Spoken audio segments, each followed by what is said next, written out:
desde distintos puntos de vista. Un espacio para la discusión bien informada.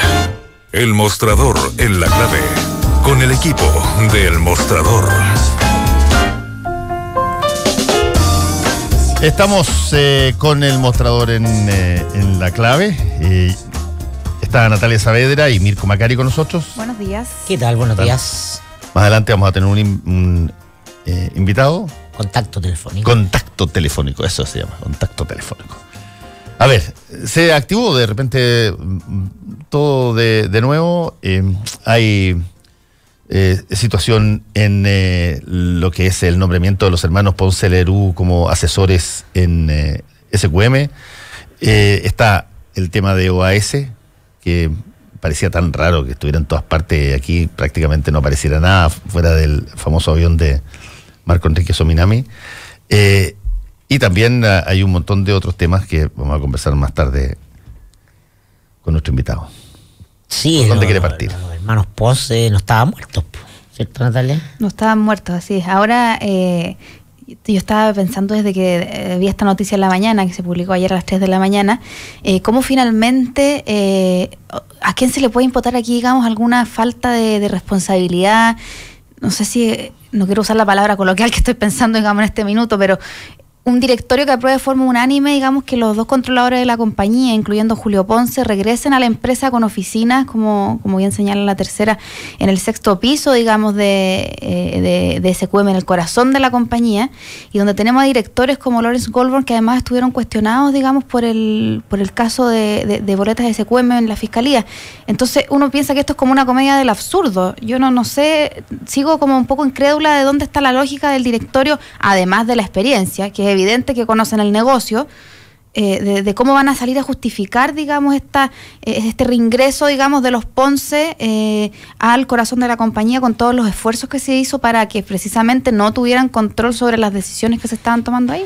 Claro, que vulnera lo que exige Vitrán, ¿no? Lo que exige la Claro, o sea, todos los movimientos que hizo Vitrán fueron tendientes antes de salir de la Corfo, en el fondo, para que Julio Ponce perdiera fuerza en el directorio de la compañía y no pudiera tener poder. Ahora, Julio ya había realizado algunos movimientos tendientes a mantener ese poder a través de otras fórmulas en el directorio, o sea, nunca pensando que definitivamente iba a salir, como que timó un poco la voluntad de Vitrán de que efectivamente se iba a celebrar su alejamiento total de la compañía, pero ahora vuelve además, no solamente por esta influencia que seguía manteniendo en el directorio, sino además vuelve a decirle a la compañía cuáles son los asuntos estratégicos en los que se tiene que mover.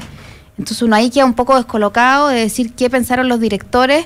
Lo que pensaron los directores está claro. La pregunta es ¿cómo se logra bypassear el contrato, que yo me acuerdo haberlo comentado con el propio Eduardo Vitrán, que tenía una serie de cortapisas para que justamente pudiera pasar una cosa como esta, y que tenía compromisos de palabra, incluso algunos, no solamente contractuales, con quienes estaban controlando Sukimich después. Y ahora, al parecer ese cortapisa no tiene relación particularmente con esta figura, que es la asesoría. Por eso te digo que se creó una figura nueva, digamos, se encontró un camino que no tenía el lechero Callejón sin salida, había salida. Es muy a la chilena, ¿eh? Bueno, por algo el yerno Pinochet, un poco cuando su suegro acusó que estaba demente y enfermo terminal, y para repatriarlo desde Londres, y aparece en el aeropuerto y se para en la silla de rueda triunfal. Es un poco lo mismo. Ahora, ¿cómo va a entrar este 6º piso Julio Ponce? Claro, entro de nuevo, de aquí no me saca nadie, ¿eh? O sea, es también un gallito de poder, es decir, ese es un mundo donde las pulsiones de los machos alfa son muy power.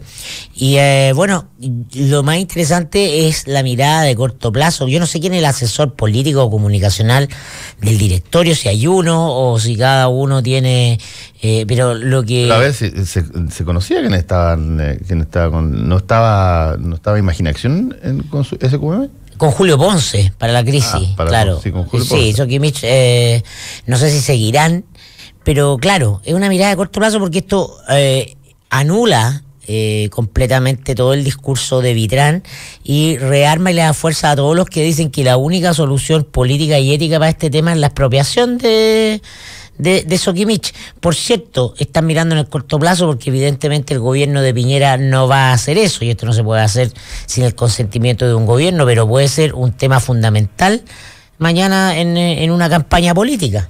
Entonces, por eso digo, pan para hoy, hambre para mañana. Yo para serte franco, sabiendo que lo que estoy diciendo es medio en chanza, pero yo no descartaría de que si que en algún gobierno se tomara una decisión de pegarle un zapatazo definitivo a Julio Ponce, ese fuera un gobierno de Sebastián Piñera, donde las relaciones entre Ponce y Piñera son horrorosas. Históricamente han sido muy malas. Ahora hay un efecto... Sí, pero tú tienes un... claro. Digo que por razones ideológicas, por razones del mensaje, no sería... Que prele en el orden de la toma de decisiones la animadversión entre un personaje y otro es un desaguisado, porque la derecha entiende cuáles son los límites de lo que... No son cosas en las que su sector crea nadie, partiendo por el presidente, ¿no? Por muy malo que sea Julio Ponce, prefieren eso a un administrador estatal, o al hecho de una expropiación. ¿Quién sabe? O una reprivatización, no tengo idea. Pero yo creo que sí, que va a ser un tema indudablemente de campaña, una campaña que va a estar polarizada y donde cada vez las agendas van a ser más prístinas y más nítidas de cada sector. No estamos disputando el centro. Ahora, más allá de particularmente de la disputa, como dices tú, que no se va a atrever este gobierno a echar a Ponce, digamos, de esta posición, hay una cosa particular que yo creo que sí va a incomodar al presidente y que nos va a llevar a un personaje nuevamente a presionar y a pedirle una explicación, que tiene que ver al actual vicepresidente ejecutivo de la Corfo. O sea, si yo hago, recibo esta posta, digamos, de todos los acuerdos que la Corfo ya había pactado para que Ponce no tuviera un poder efectivo en SQM, ¿Tiene algo que decir, digamos, el vicepresidente ejecutivo de Corfo, que es Sebastián Sichel, que ya sabemos, digamos, los temas o los conflictos de interés que tiene? Por lo tanto, es un presente griego, porque está cuestionado justamente porque él fue lobista de una... Claro, de una compañía de litio. De las compañías de litio. Entonces, es un presente griego entrar a tener que hacer declaraciones... Pero tendría que decir algo, o sea, independiente que en el gobierno, en un reporteo matinal, digamos, me comentaban y me decían, esto es un tema de la empresa privada, no sé si tenemos tanto que decir. Lo evidente es que al menos de la Corfo salieran a decir algo. Claro, eso es lo que le gustaría, que fuera privado, pero hace mucho rato que Soquimich es un tema público. Sí, yo estoy viendo que se va a armar un grupo en contra de esta situación así. Hay agua en la piscina, porque tú sabes que las cosas hoy día en Chile se reacciona o porque la filtración que se publica es extraordinariamente precisa en determinadas materias y eso genera un escándalo inmediato, o porque tú tienes 50.000 personas en la calle diciendo no más Ponce Lerú en Soquimich. Claro, no hay otra, no hay iniciativa parlamentaria, no hay iniciativa política, no hay iniciativa presidencial que genere este tipo de cambio. Ahora la nueva mayoría no puede liderar esa agenda porque están todos cooptadísimos. Y la derecha tampoco, porque también están todos... Pero está el Frente Amplio en el Congreso. Al Frente Amplio en el Congreso, y te repito, y yo no lo dejaría aparte, está la persona que ha demostrado tener unas ínfulas merecidas, porque lo ha hecho cuando ha querido, ínfulas de libertad individual brutal, que se llama Sebastián Piñera. Y con Ponce Lerú, ahí no hay ningún tipo de empatía. Te voy a conceder el beneficio de la duda, pero la verdad es que no, yo creo que es extraño, yo creo que puede ser difícil, pero buscar una intervención del Estado para sanear algo que se considera públicamente, y depende de cómo se suba la temperatura, aquí, sí. La temperatura, dependiendo de eso, pero considerar que se puede intervenir algo para reprivatizarlo, para rehacerlo de nuevo, la derecha no lo vería tan mal. Vamos a ver. Vámonos al otro caso, al OAS. A la ISAPRE. Perdón, ya tenemos ya el contacto telefónico con... Ok, vamos entonces al contacto telefónico con Gonzalo de la Carrera, expresidente de Colmena. Usted lidere Mirko. Doña Natalia. Gonzalo, ¿cómo estás?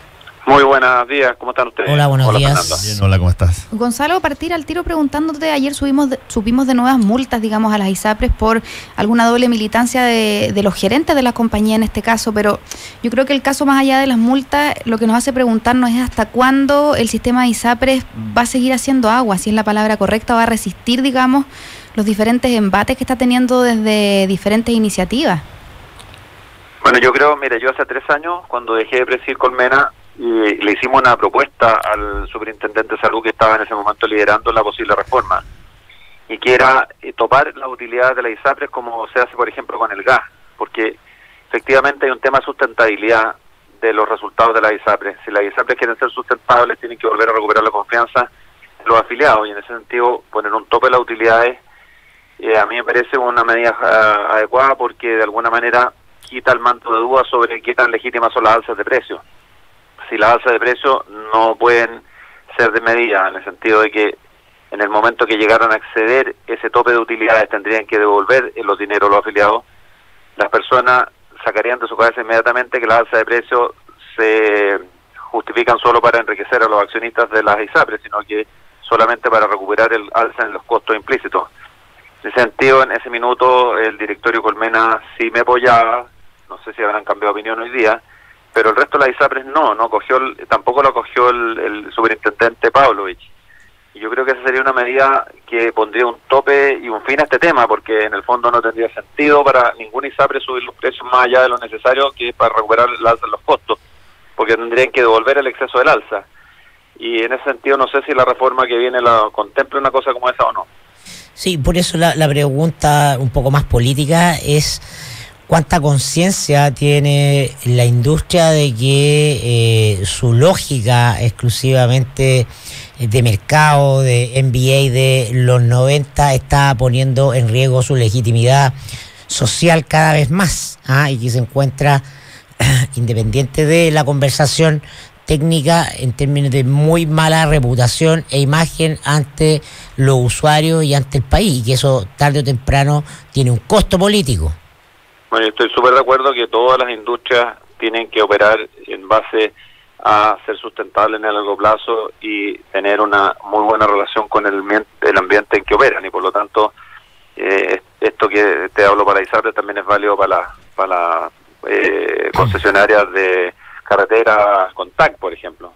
Uno siempre tiene la alternativa de irse por la caletera, como aquí tiene también la alternativa de irse por FONASA, pero dado que para muchas personas no es alternativa ni irse por la caletera ni irse por FONASA, y la cotización es algo que es mandatorio o obligatorio por ley, una persona, si bien es cierto, puede escoger cotizar en un ISAPRE o cotizar en el sistema público. Los que ya decidieron irse por el lado del ISAPRE no tienen como alternativa el sistema público, por lo tanto lo que tienen que hacer es apostar por la sustentabilidad, y yo creo que en una empresa que recibe cotizaciones obligatorias o en una industria que recibe cotizaciones obligatorias sería bastante saludable para ellos que visualizaran que a largo plazo depende de qué tan amigables son con el entorno, y que no vea el entorno que hay una conducta depredadora hacia ellos. En ese sentido, a mí me parece súper razonable que eventualmente pudiese fijarse un tope de las utilidades de la ISAPRE, que fuera razonable para ellos para poder justificar prestar el servicio. Pero la asociación de ISAPRE, o por lo menos la vocería de la asociación de ISAPRE, no parece tener esa sensibilidad que tú esbozas, Gonzalo. Pareciera que no la tienen, básicamente porque aquí hay un dogma económico, que es el tema de la libertad de emprendimiento, la libertad de precios, la libertad de las personas de escoger si quieren estar o no estar en una ISAPRE, y si no les gusta el precio, no les gusta que la ISAPRE tenga rentabilidad, entonces que se vaya en el sistema público. Para mí esa definición tan dogmática me genera problemas. Gonzalo, estamos conversando con Gonzalo de la Carrera, expresidente de Colmena. Gonzalo, ¿cuáles son los argumentos por los cuales, yo entiendo los tuyos, cuáles son los argumentos por los cuales tanto Pavlovich, cuando era superintendente de salud, como las otras ISAPRE, decidían que no debía haber un techo de utilidades? Es una situación exclusivamente de, no sé, ideológica económica, en el sentido de decir que dejar que la competencia funcionara y que todo eso no tenía que ser tapado con algún tipo de techo limitante, ¿o qué? Ese argumento corre para las ISAPRE, para la asociación de ISAPRE, que efectivamente ellos creen en que deben operar dentro de un marco de libertad. Para el caso de Sebastián Pavlovich era porque él tenía un interés fundamental en que se acabara el sistema ISAPRE, y por lo tanto ninguna solución que uno pudiese aportar, que de hecho todo el sistema ISAPRE la aportó en la comisión presidencial que hizo la presidenta Bachelet, ellos no querían soluciones de la ISAPRE, o sea, no querían que las ISAPRE propusieran acabar con la cautividad, con la preexistencia, con la multiplicidad de aranceles, con la multiplicidad de planes. En esa comisión presidencial hubo un informe de minoría que daba cuenta de la voluntad de todo el sistema ISAPRE de solucionar todos los problemas que afectan a los afiliados. Pero al gobierno de turno, al gobierno Michelle Bachelet, no le interesaba eso, le interesaba que los 3.000 millones de dólares que se cotizan en el sistema privado fuesen a un solo pozo público. Y por lo tanto, el escenario de que las ISAPRE solucionaran los problemas no era un escenario que les acomodaba. En ese sentido, Pavlovich no tomó nunca las distintas ofertas que se le hicimos para mejorar el sistema, porque el mandato que me imagino que él tenía era otro, que era efectivamente ir a avanzar hacia un único sistema público de salud en que todo se recaudara a nivel estatal. De hecho, él tiene un paper escrito 2 años antes o 1 año antes de asumir el cargo como superintendente que habla en ese sentido. Ahora, ¿cuál es la voluntad política de este gobierno, que se encuentra además de frente con este tsunami feminista y a la vuelta de la esquina el tema de la discriminación por género en la ISAPRE pasa a tomarse la agenda? Bueno, yo creo que la voluntad de este gobierno, por lo que he leído y me he informado, al igual que usted, es acabar con todo tipo de discriminación, no solo la discriminación que afecta a la mujer en edad fértil, sino que me imagino que podrán avanzar también en la discriminación que yo he denunciado por Twitter y en otra parte, que me parece incluso más grave, que es la hacia el adulto mayor. El adulto mayor hoy día, en la composición del precio de su plan, está pagando un 22% del costo de su plan, tiene que ver con las licencias médicas. Si usted cotiza 100 pesos, inmediatamente pierde 22 pesos de esos 100, porque se van a financiar licencias médicas de todo el sistema, y solo queda 78 pesos para financiar salud. Por lo tanto, hoy día se da una paradoja que el al adulto mayor que trabaja, o sea que no trabaja, que no tiene derecho por lo tanto a licencias médicas, que ha bajado su nivel de ingreso y que ha aumentado su necesidad de salud, termina subsidiando todo el resto del sistema de gente que trabaja financiando en el precio de su prima la licencia médica. No sé si fui claro o muy técnico. No, en concreto está claro. Además te quiero agregar una cosa que yo la digo casi como un mantra en este programa, que es una de las variables demográficas más importantes e impactantes del país, y lo vamos a ver ahora cuando salga el resultado definitivo del último censo que se hizo, y que tiene que ver con que el camino de Chile hacia el envejecimiento de la población es pero exponencial. No es que se te estén que estén llegando montones de chilenitos chicos que nacen por todas partes para suplir a aquellos que dejan la fuerza laboral o dejan qué sé yo, esta vida. No, nosotros tenemos ya más o menos una edad promedio cercana a los 30 años, 35 años. Sí, no, si la pirámide poblacional está invertida y por lo tanto eso hace imposible tampoco que pueda funcionar ningún sistema de reparto, porque efectivamente los adultos mayores consumen mucho más, mucho más adultos mayores jóvenes, y van a haber mucho más adultos mayores viejos, y la población va a envejecer cada vez más, y por lo tanto los jóvenes no van a ser suficientes para financiar la salud del resto de la población. Y en ese sentido, el que los adultos mayores, jubilados, hombres y mujeres, financien o subsidien a todo el resto del sistema, me parece que es una falencia de la regulación que deberán corregir.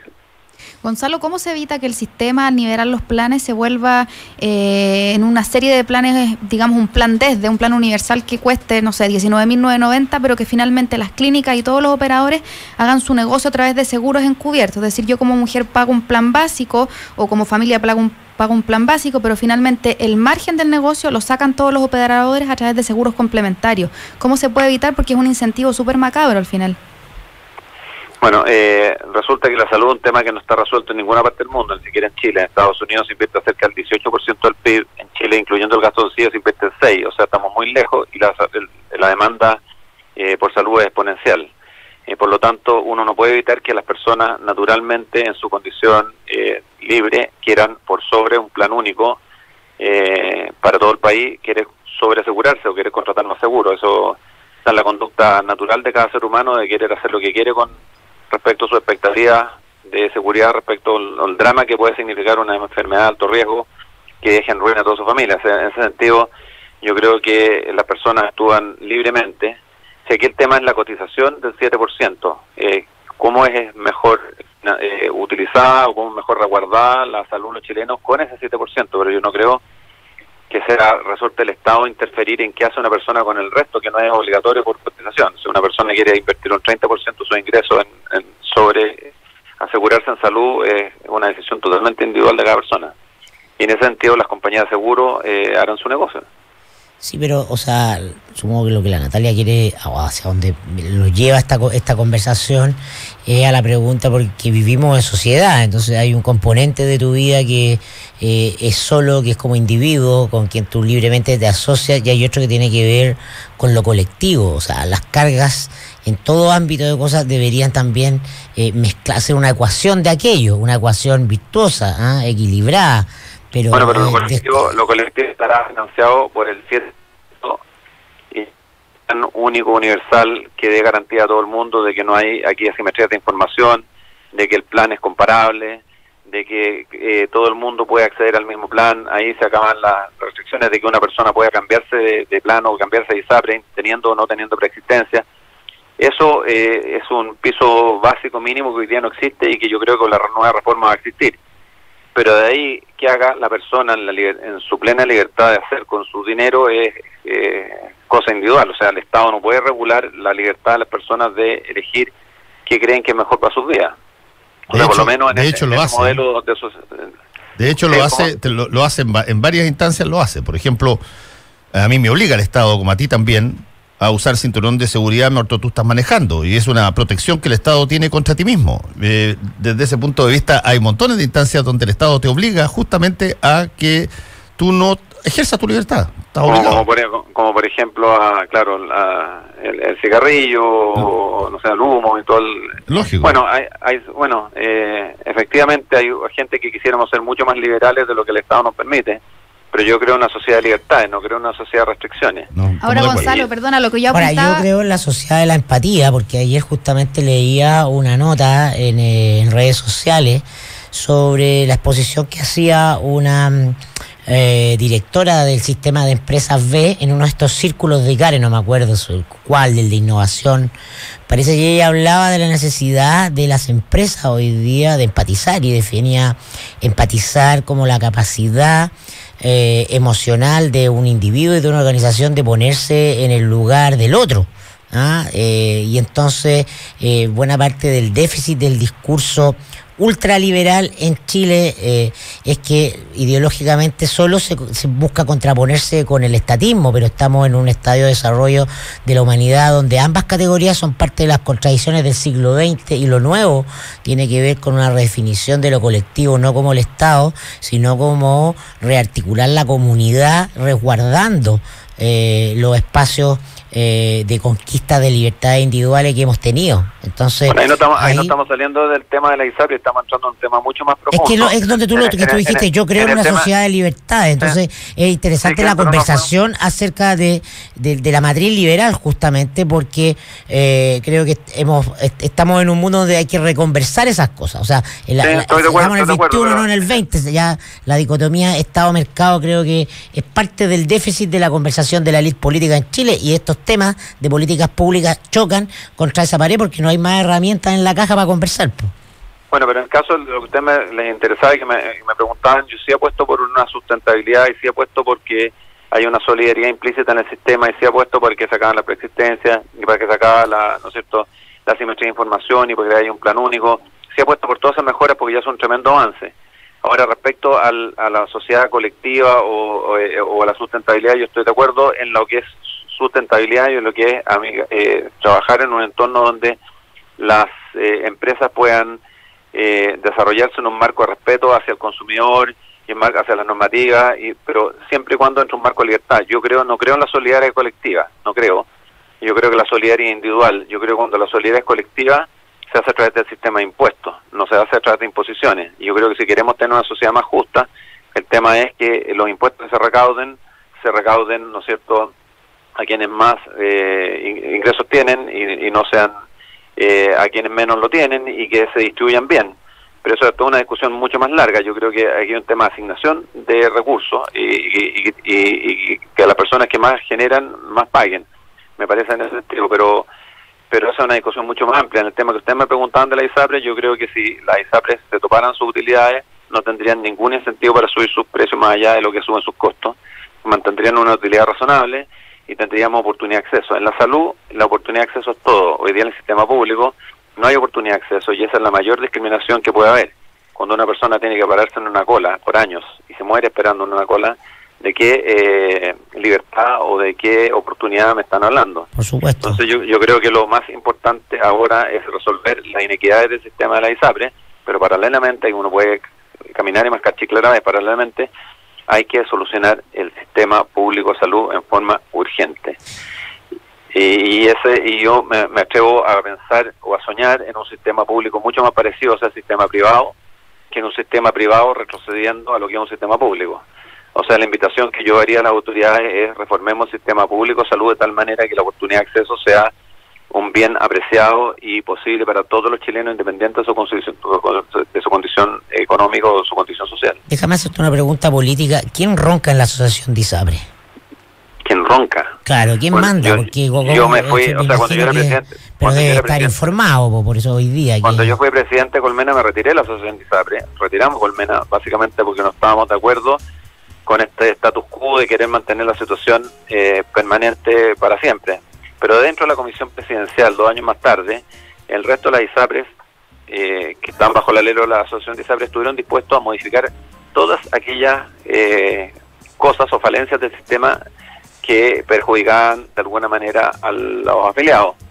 Y eso no se acogió. Entonces, como te digo, ¿quién ronca? Yo creo que hubo un cambio en ese momento, hubo un antes y un después, y yo creo que toda la reforma que hará este gobierno va a recoger todas esas simplificaciones o modificaciones que tienden a hacer un sistema que permita que las personas puedan no tener preexistencias, puedan cambiarse de planes, puedan comparar.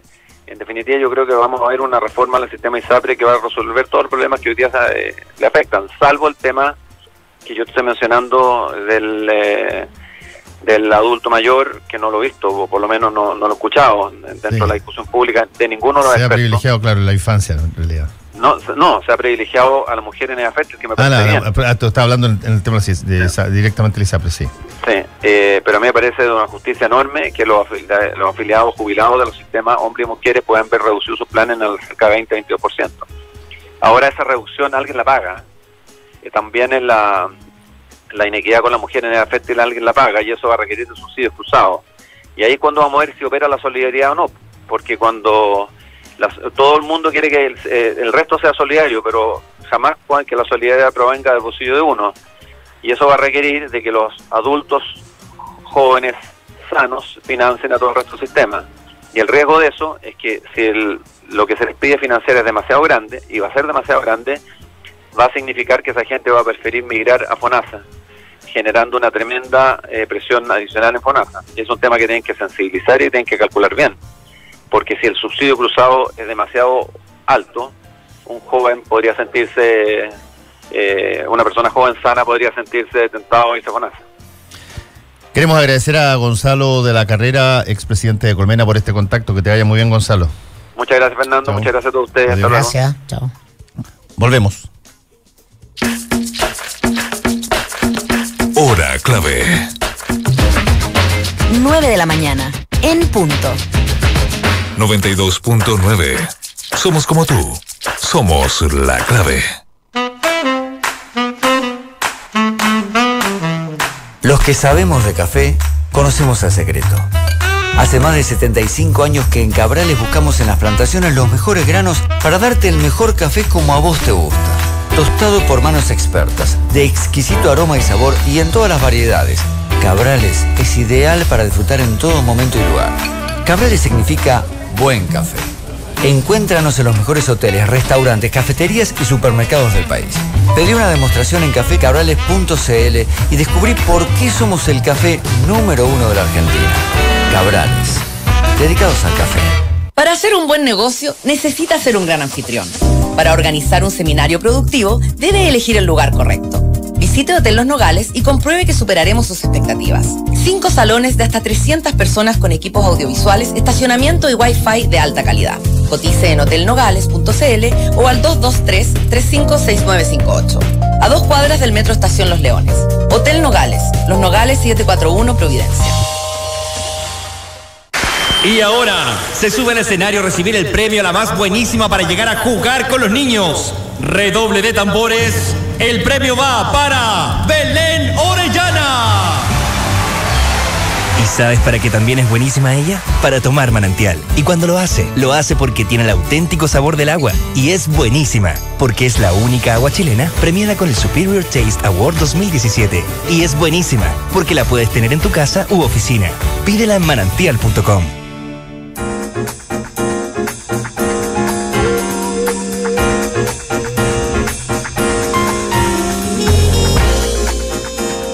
Estamos de vuelta con el mostrador en la clave. Natalia Saavedra, Mirko Macari, hay bastantes temas más. Tú contaste que lo habías visto, Natalia.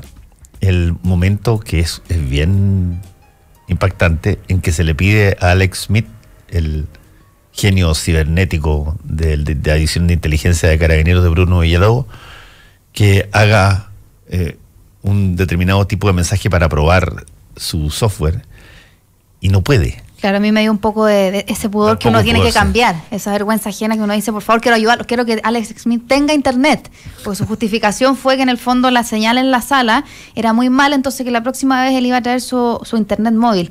Y además hay una cosa épica que está en el punto de prensa con el computador abierto, todavía tratando de probar el software. Entonces ya volvemos a lo de Ponce. Esto ha sido como otra acto 2 de la novela de lo absurdo, digamos. Uno no sabía si alguien iba a salir y iba a decir corte, iban a bajar el telón y le iban a aplaudir. O sea, una cosa que no tenía ningún sentido. Según él, la próxima vez va a funcionar. Un gallo totalmente descompuesto que trata de apretar como unos botones, controlar, suprimir en el teclado del computador. Entonces uno realmente dice, ¿de qué estamos hablando? O sea, ¿por qué uno se para a ningún parlamentario a decirle, a ver, ¿sabéis qué, compadre? Esto no funciona. No te va a funcionar, el internet está bueno, dejemos esta conversación hasta aquí, digamos. No sé por qué se le signan oportunidades. Pero él fue invitado, claro, justamente a exponer su situación, porque de hecho en estas investigaciones uno se abre a que todos los intervinientes tengan la capacidad de poder demostrar o decir lo que tengan que decir. Y en eso, pero ha pasado a ser una especie casi de tragedia, ha terminado, pero en una cosa casi, yo te diría, de una de esas comedias chapuzonas. Es como el Chapulín Colorado, claro, el personaje, como profesor de escuela, así que de escuela pública, con números, que tú en el fondo te da pena, no querís que haya no ofendamos a los profesores de escuela pública, no, pero bueno, una situación desmedrada, o sea, el tipo se agarró un pitutito como pudo. Y en la cadena de mando vendió lo que podía vender, que además es muy chileno, ¿no? Es como, compadre, aquí hay una oportunidad, hay un negocito y le echamos para adelante y ahí vamos viendo. Ahora le hacen una pregunta muy particular porque en la comisión le preguntan, después que esta cosa no funcionaba, evidentemente apretando todas las teclas del computador, le dicen, ¿usted se reunió con las autoridades, los altos mandos carabineros? Claro, le dice, me reuní con Villalobos, iban entrando uno a uno, no sé a dónde iban entrando uno a uno a la oficina, y yo les mostraba esto mismo. Entonces la cara de asombro ya era como decir dónde podía haber funcionado. O sea, yo no me imagino que el jefe de inteligencia cibernética del Pentágono tenga la pinta de Alex Smith. Eso es como lo que quiero decir. Como que él representa la miseria, la pobreza chilena que llega a todos los ámbitos. Incluso el tecnológico no se va a escapar de eso, ¿no? La inteligencia policial no se va a escapar de eso. Bueno, pero es que buena parte del tema es que este personaje no es el tecnólogo cibernético, no es el genio computing que es básicamente un timador. Claro. Y por lo tanto la pregunta es, ¿cómo puede ser que una persona que no es capaz de demostrar en innumerables cosas, desgraciadamente el periodista que lo entrevistó en Canal 13 cuando él hizo su prueba, no tenía los conocimientos para poder decirle lo que estaba haciendo. Oye, él decía que lo hackeaban. Claro, está en Google y no tiene nada que ver con eso. Pero el hecho es que todas las veces que ha intentado hacer una cosa como esta, ha sido falla. Y ya, entonces tú la pregunta tienes que pasarla a la vereda al frente y decir, a ver, una persona que aquí, en toda esta instancia, tiene este tipo de chapucería, ¿cómo pudo haber llegado tan alto en convencer a personas que se supone ven debajo del agua? ¿Sí? Para terminar con eso. Y la única explicación no la única, la verdad, pero una de las explicaciones que empieza a agrandarse una vez más es la confirmación de que en realidad aquí había una suerte de operación detrás de objetivos designados previamente, no se debía pillar nada, sino que ya se tenían a los personajes. Claro, porque uno dice cómo esta persona... funciona todo en Chile además, pues o sea, no nos vamos a desayunar con eso, ¿no? Claro, uno dice cómo un alto mando carabinero, Smith, como dices tú, con las particularidades del personaje, lo puede haber convencido y que realmente diga, no, esto realmente, como decís tú, es un elemento de inteligencia con el que tenemos que contar. O sea, ahí uno vuelve al tema de la concertación de decir, este gallo, pongámoslo como el eslabón más débil, digamos que hizo un programa y nosotros nos ponemos de acuerdo por el otro lado. El computador debe ser marca Acme, ¿eh? No claro. Es como el maletín nuclear que tiene Trump, que debe ser una cuestión así, pero que como el coyote del correcamino, le faltaba apretar una tecla y que explotara. No, pero yo creo que ya la cosa va, como te digo, pasando de tragedia a una suerte de comedia lastimera y qué sé yo, de ese típico mal actor que siempre fue mal actor, pero tuvo alguna presencia en 2 o 3 películas como actor de reparto de quinta categoría, sí. Y cuando ya está viejo, clama a todo el mundo de que él fue un actor tutelar y que casi se ganó el Oscar. Es un tango lastimero. Es un tango lastimero, sí. Pero bueno, sin embargo, el daño que causó fue enorme. Y a la credibilidad de la policía y a la credibilidad del Ministerio del Interior y a la credibilidad... Bueno, y el fin de Alewi, o sea, Alewi no puede volver a ocupar un cargo público en su vida, después de esa chambonada. No sé estamos tanto. En Chile todo el mundo, pero...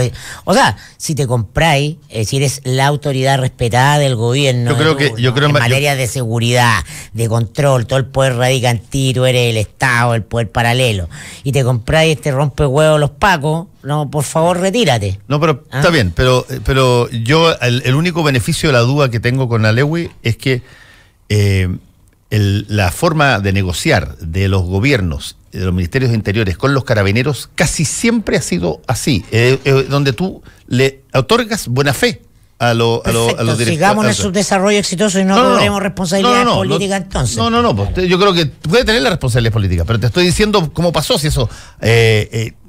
no es primera vez que pasa, hay montones de situaciones de este tipo. Y yo creo que es la forma de no tener, como lo ha dicho aquí Federico Ayonón varias veces, no tener un tutelaje activo respecto de carabineros, sino que algo que más bien era pasivo. Uno acepta. Ahora como vienen los bufones divertían a las cortes, digamos, a mí me parece que también Schmidt cada cierto tiempo divierte, digamos, a la opinión pública, pero también genera un doble efecto, que es desviar efectivamente dentro de esta tontera que es de pensar que alguien puede haber querido en este software, volver al punto clave de decir quién puso este perico, para decir... pongámoslo como en el eslabón más débil, y finalmente cómo pensaron desde el otro día, cómo se están riendo los que armaron esta operación, mientras nos entretenemos con el bufón, mientras trata de hacer funcionar el ¿cómo se llama el general de inteligencia Blue, no? Que creo claro. Gonzalo Blue. Sí. Estaba declarando en estos días, creo, sí. La fiscalía. No, y yo creo que sobre eso va a haber harto material, porque... Esto me lo contaron, no lo he podido chequear más. Estamos esperando la filtración de la tercera en la prensa. La fiscalía es que no creo que sea de la fiscalía. Es casi una cosa similar. Me contaron que hay una gran compulsión de parte del nuevo alto mando de carabineros por tener al sacrificio. Sí, tener luego cabezas. Luego a alguien sacrificado en aras de dejar atrás esta cuestión, porque sigue golpeando muy fuerte. Así es políticamente razonable que el asunto... Y por lo tanto probablemente vamos a ver una serie de filtraciones, vamos a escuchar una serie de cosas que van a salir. Y no van a haber blindaje. O poco. Sí. O poco. Bueno, ¿en qué seguimos? Oye, hay nuevo llamado feminista a propósito. Mañana. ¿Tú vas, Natalia? No, yo no voy, fíjate. Ya. No voy. Y quería comentarles algo a propósito del tema feminista y otra cosa que había comentado Fernando la otra vez del manejo de las portadas. No sé si vieron en Revista Sábado la entrevista a Izaguirre, este periodista de SQC. Yo encontré de muy mala leche la entrevista. Bueno, ayer un poco comentaban precisamente que el programa estaba a favor del feminismo, eso es lo que le iba a comentar, pero que no volvamos la discusión en algo de tontos graves. No sé si el ánimo está hoy día, en general en la sociedad, esta sociedad feminista, para debatir si nos podemos pasar de una vereda a la otra, o es imperdonable, digamos, el estar en esta vereda, como decir, hay ciertas cosas que nada podemos decir, que nada podemos tocar. Lo planteo a propósito de esta entrevista, que tiene mucho de debate. Yo creo que tiene los dos. Él es un poco odioso, la entrevista fue un poco maletera, pero tampoco las entrevistas dicen toda la verdad acerca de una persona. No la vi, pero a propósito de qué era la entrevista. A propósito de él como personaje, pero en el fondo decía, mira el Instagram, el 80% de las minas, porque así se refería, quieren que las vean como minas ricas. Entonces esto fue, digamos, una carnicería. Lo pusieron aquí, digamos, lo puso aquí la entrevista y Cercenemos, ¿a quién cercenamos esta semana? Le tocó a él, digamos. Entonces ayer reclamaban un poco en el programa que en el fondo si la discusión va a ser realmente por los objetivos del feminismo, va a ser por si dices que una mujer está rica, como se dice en Chile, o está buena moza, y eso va a generar una ola, digamos, de atentados contra un personaje que puede ser Eizaguirre hoy día, este periodista, o que mañana puede ser el ministro que le dijo a Maya Fernández, o que ayer también le quiso decir a la Mirna Schindler, el presidente, o le dijo a la Mirna Schindler que tenía bonito los lentes, y se empieza a generar como una ola de nieve que uno no sabe bien dónde está situada cada responsabilidad. Sí, eso va a ser un ajuste duro. Yo creo que van a haber varias cosas así porque adecuar el lenguaje, lo he dicho yo montones de veces, yo trabajo en esto y usted, todos nosotros también. Adecuar el lenguaje a una realidad nueva es súper difícil, es costoso.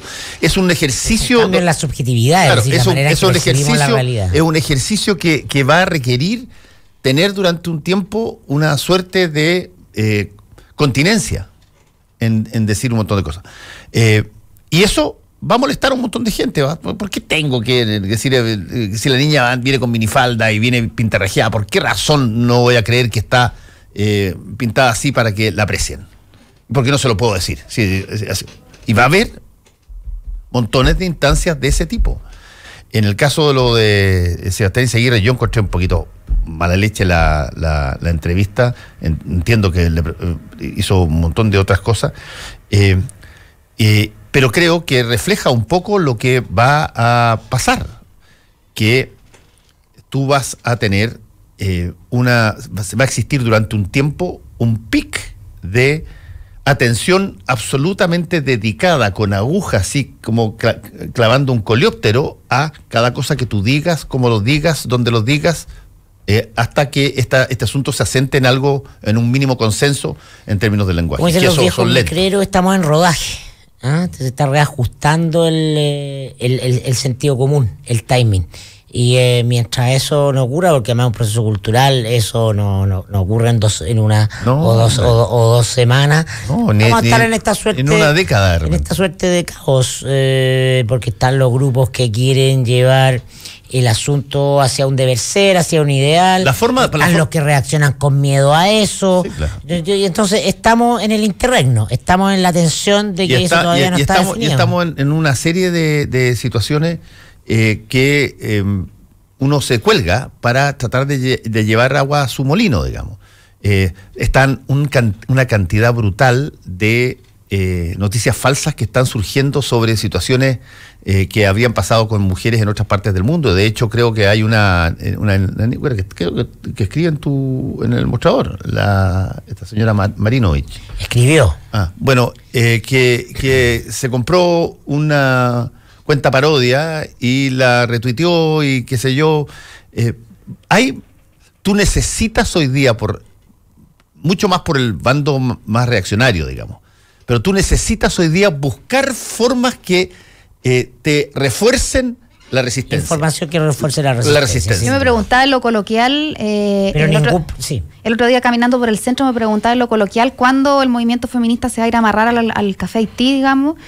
Porque vemos son cafés que están abiertos, que tienen estas niñas con vestidos cortos, donde está lleno de oficinas, claro.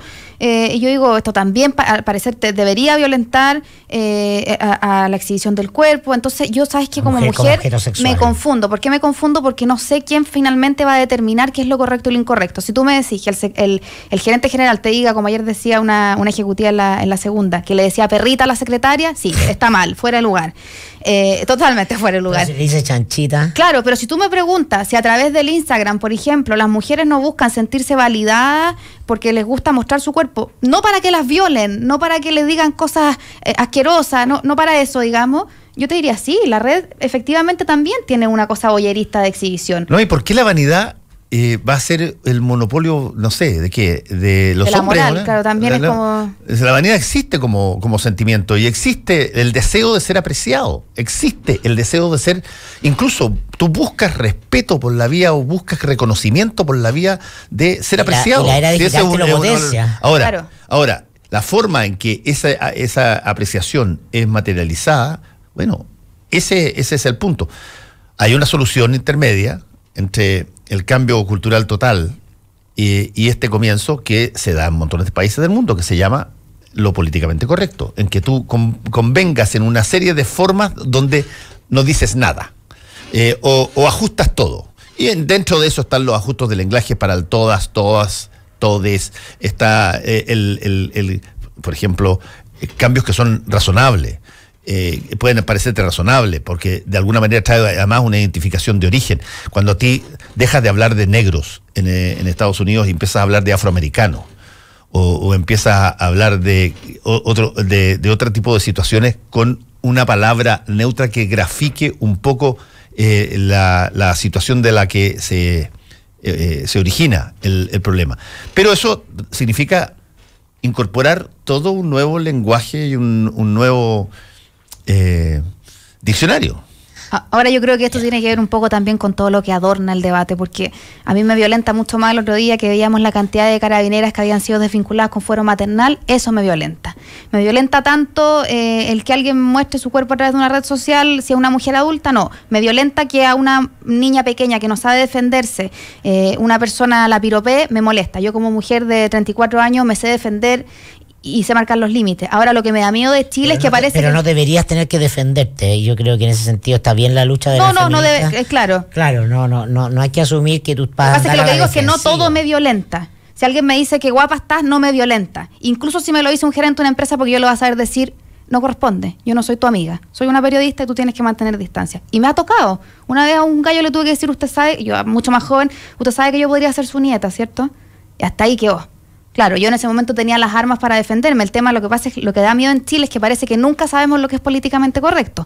Por eso, por ejemplo, como en Brasil no se puede beber en las playas. Porque si aquí se bebiera en las playas, lo políticamente... O sea, ¿cuánto...? Y tú ves que en Brasil la gente toma cerveza en la playa y es políticamente correcta consumiendo alcohol, digamos, en la vía pública.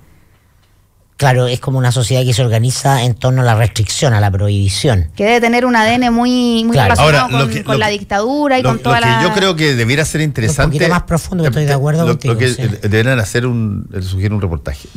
Porque estos son los momentos en que salen novedades. Y ya hay suficiente, creo yo. Que debiera haber un reportaje sobre la resistencia de esto por mujeres. Que es muy fuerte, es bien... todos los días aparece un meme, por lo menos un meme, donde se señala algún tipo de credo o algún tipo de información que mira el problema desde la resistencia al feminismo. En algunos casos, ideológicamente inspirado, es decir, hay gente que se compró que el feminismo es básicamente un programa de izquierda. Y desde ese punto de vista, todo lo que venga de la izquierda hay que atacarlo, y si es que eso, aunque me beneficie a mí como mujer, el que me traten de una forma más respetuosa, pero si es que eso, pero si es que eso viene desde el concepto de feminismo, entonces significa que lo hace la izquierda y por lo tanto tengo que criticarlo, no importa que me beneficie. Pero también hay otros que no lo hacen en términos ideológicos, sino que lo hacen en términos culturales.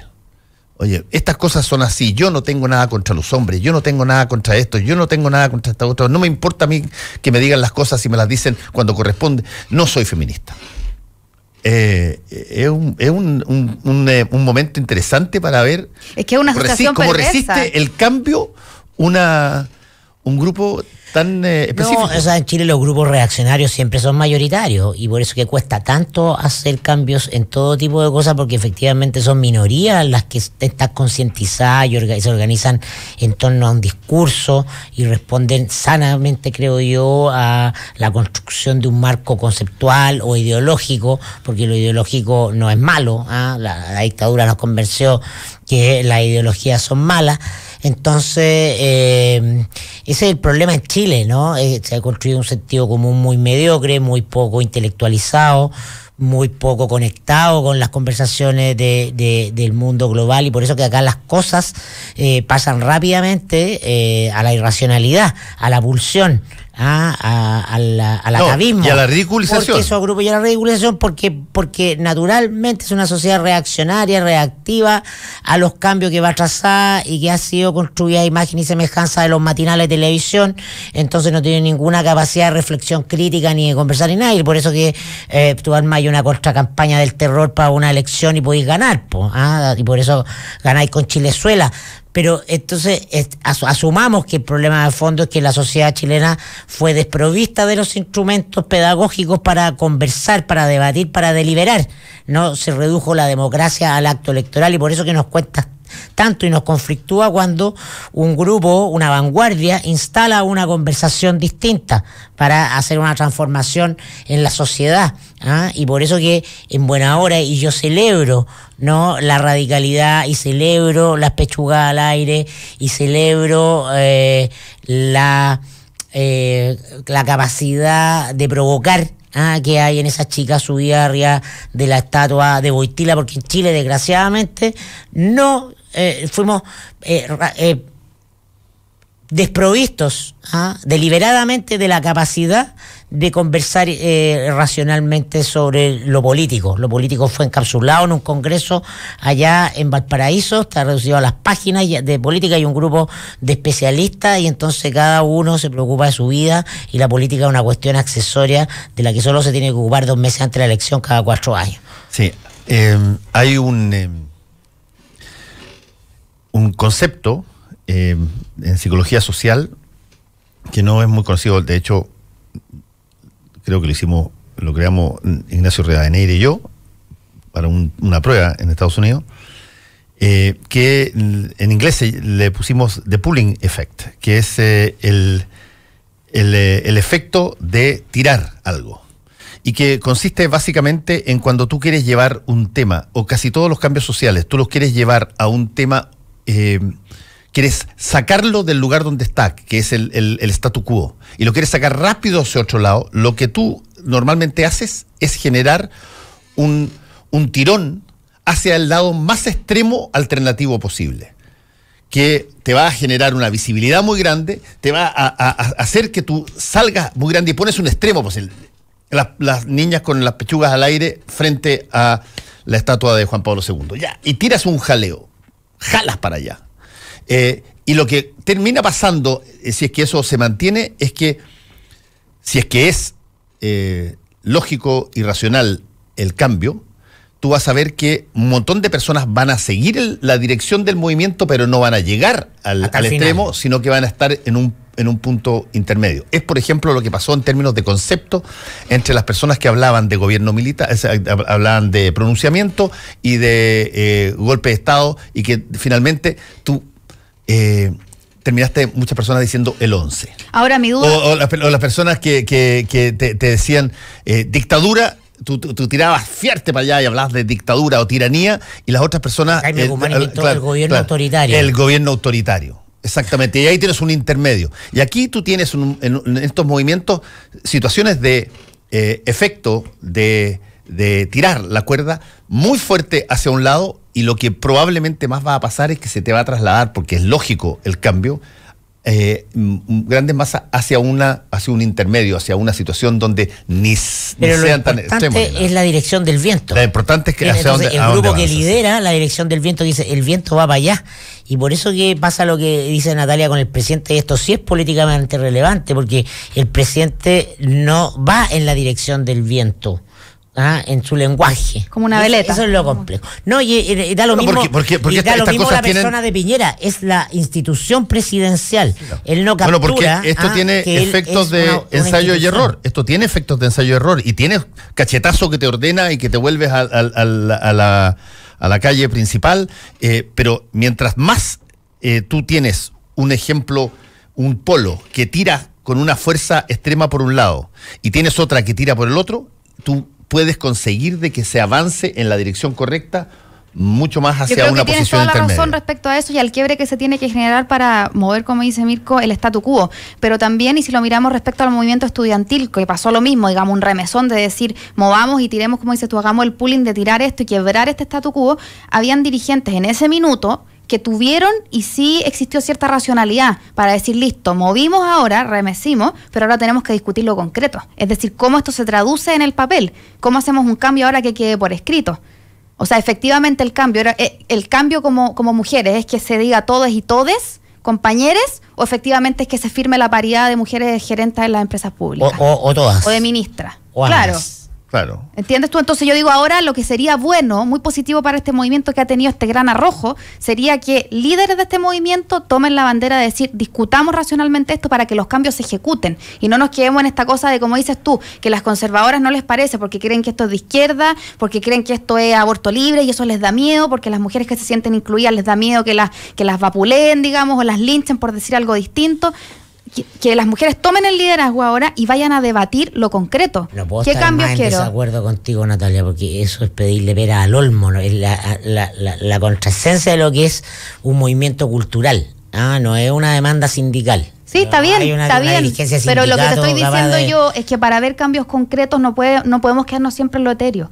Está bien, tú estás hablando de un cambio cultural, pero para que eso el gobierno te pone una agenda de cuestiones concretas y el gobierno tiene que concretizarlo. Sí, lo que pasa es que la demanda implica transformar el clima que se ha creado, implica transformar radicalmente la subjetividad, la manera en que percibimos y por lo tanto construimos un lenguaje en torno a las relaciones de género. Es mucho más profunda, igual que ocurrió en el movimiento estudiantil, muy probablemente en la dirección del viento va a soplar fuerte por 3 años. 3 años duró del 2011 hasta la elección. El 2014, como soplaba el viento hacia un lado, de hecho terminó 2 años después del 2011, el 2013, con la destitución del ministro de Educación, y el clima continuaba. Porque así son los procesos históricos largos y a los individuos que nos toca un tiempo nos parece agotador, pero es porque no tenemos la perspectiva de la gran historia con mayúscula. Bueno, no sé, yo soy pragmática. Veo las negociaciones con papel y lápiz en la mesa y donde las cosas quedan y se les pone una firma porque las buenas intenciones, yo no creo que eso va a pasar, pero no va a anular lo otro, no va a decir ya, se acabaron las No digo que sea anulante, digo que tiene que ser paralelo. Pero de manera caótica, no van a converger de manera racional, no hay alguien en una cabeza que te diga, bueno, o sea, se acabó el centralismo democrático. Yo insisto en la CEO del movimiento feminista, que hay que nominarla. No, eso va contra los tiempos. Yo creo, por ejemplo, una cosa que conversaba con un par de feministas el otro día, amigas mías que son feministas, yo les decía, mira, yo creo que es extraordinario el que tú tengas atomizada el liderazgo, porque es una cosa que le da fuerza viva, vivificante al asunto. Creo sí que debieran haber ciertas cosas que estuvieran relativamente Por ejemplo, debiera haber un himno del movimiento. Yo me acuerdo cuando, y yo lo puse aquí el otro día, cuando sale la Helen Reddy en los años 70, en todo el boom del despertar feminista en Estados Unidos y Europa. Ella es australiana, pero y canta I Am Woman, que es una canción feminista, pero sintomática. Se aglutina en términos de un himno del cual uno se siente representado, un símbolo, que puede ser una bandera, que puede ser una causa muy fuerte, y además habían otras canciones también, pero puedes tener muchos liderazgos, pero tiene que haber algo donde alguien diga, mira, donde uno se identifique. Claro, donde tú te sientas identificado completamente, algo que simbólicamente que te lo pueda hacer, para que parezca un movimiento y no parezca, qué sé yo, una patota nomás. Bueno, efectivamente no hay un líder identificable como había el 2011, que eran Giorgio y Camila. Y su figura ahí se formó la figura del vocero. Claro. Se creó la figura del vocero. Tú generaste personajes unitarios que representaban al resto en términos de su vocería. Esto me ha parecido súper interesante porque han emergido una cantidad de líderes que estaban invisibilizadas. Yo por lo menos quedé muy gratamente sorprendido. La chica que tuvimos el otro día acá, la Nicole Martínez, esta abuela de Ingeniería de la Chile, y así han aparecido vocerías de feministas articuladas en las universidades jóvenes. pero súper potente, súper educada. O sea, eso te habla de que sobrevivimos al modelo neoliberal. O sea, hay capacidad de construcción política pese a todo. Nos tenemos que ir. Muchas gracias a Natalia y a Mirko. Que les vaya bien. Chao, chao. Actualidad con ojo crítico. Información desde